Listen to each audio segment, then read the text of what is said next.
জানো, ইদানিং একটা অদ্ভুত ব্যাপার ঘটেছে আমার সাথে।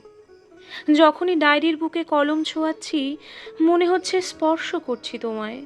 আকস্মিক শিহরণে কেঁপে যাচ্ছে লেখা, বেঁকে যাচ্ছে পংক্তি। তবু আদর করছি, কলম থামাচ্ছি না। হে এক অমোঘ সৌন্দর্য যাপন, এক ঐশ্বরিক মন্থন, এক ভালোবাসার সঙ্গম।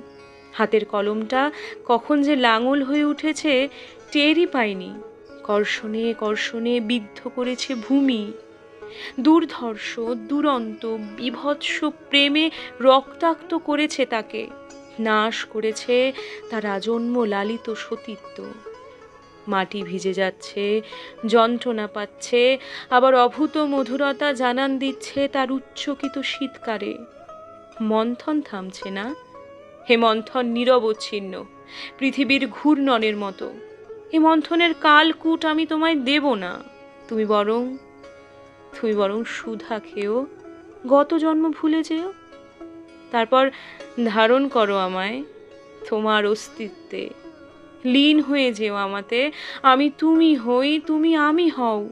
পাল্টে ফেলি নিজেদের পোশাক, নির্বস্ত্র হই, মৌন হই, স্তব্ধ হই।